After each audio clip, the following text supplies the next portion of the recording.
Hello, everyone, and welcome to Test Preparation 21. My name is Steve Ford, and today's lesson is for all of you students out there who are in need of improving your essay writing. Who, what, when, where, why, how.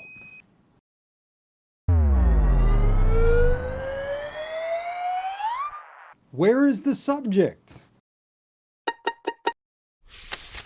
When I'm teaching TOEFL 1-to-1, I try to bring the following mistake to my students' attention. What she told me last week, it was really interesting. So we need to take out it. Since that whole thing, what she told me last week, is already the subject of the sentence. This kind of mistake happens a lot with my advanced students in both their writing and their speaking. What, in this case, begins a clause. So that whole thing, what she told me last week, counts as one thing. You can use it as the subject, as in our example, or you can also use it as an object. I can't believe what she told me, for example. Is it a question? One of the problems our brain has is trying to accept the fact that a word in English can be used in more than one way. So we learn basic WH questions in English and they become second nature. What is she doing? Where is she going? Why did he do that? How can I get it? But what happens is the following classic mistake. I don't know what is she doing. This sentence is wrong since it is not a question and should be I don't know what she is doing. I don't know how can I get it. I can't figure out why did he do that. It's hard for me to know where is she going.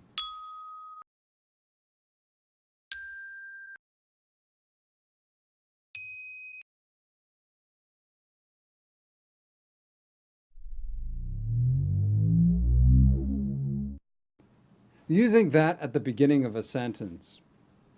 One tricky thing that can be used to make a more complex subject is by starting a sentence with that. For example, that she is a talented and charismatic person has made all the difference in her career. So you probably learned that that can be used to point to things, this and that. And you most likely learned it can also be used as a relative pronoun like which or who. If we look at our example, at first glance, a lot of you might be scratching your heads going, what the hell is that? Well, don't worry because this is actually a shortened version of the fact that. So if we look at our example, adding this to the beginning, it seems clear.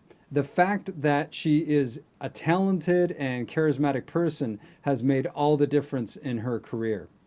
Once again, this whole thing is the subject and it's more complex. I've seen that one used over and over again on high-level grammar tests, so please be careful.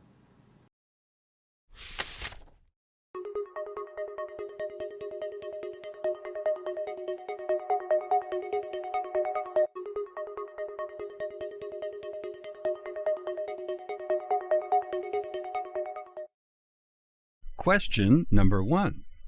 The office assistant doesn't know where did Mrs. Smith go, but he says he is sure she will return before 3:30, so we can speak with her later today.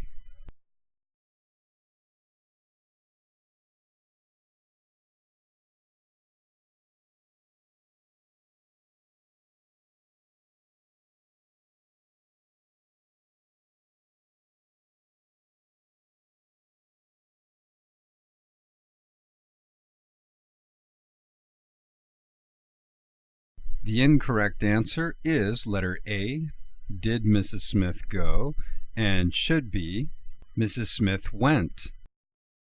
Number 2. That the nightclub has been closed by the health department officials come as no surprise. However, how long it will stay closed or whether it will ever open its doors again is hard to predict.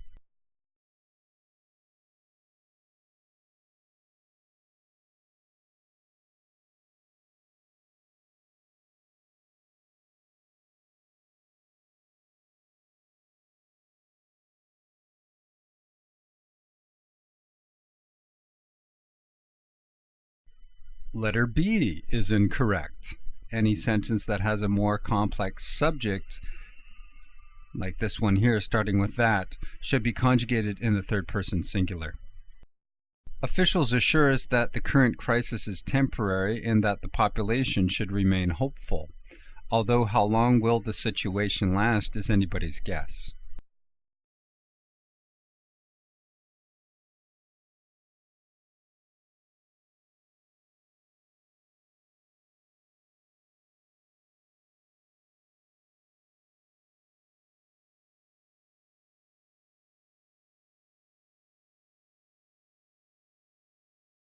So the incorrect answer is will the situation, letter D, and should be the situation will, as it is a statement.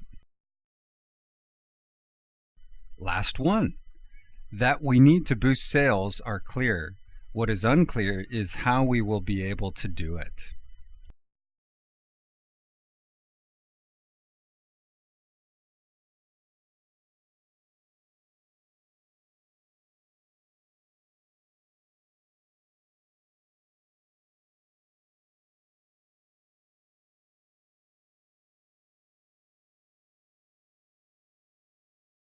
The incorrect sentence is letter B, are, and should be is. When we start a sentence with that as the subject, it should be conjugated in third person singular. For all of you that got all the answers right, here's your diploma. For all of you that got one answer wrong, here's second prize. And for all of you who got 2 or 3 wrong, here is third prize. Well, everybody, I really tried to condense and simplify a topic that I've been teaching for a long time. Let's keep things short and sweet, and I look forward to our next test preparation video. Bye for now.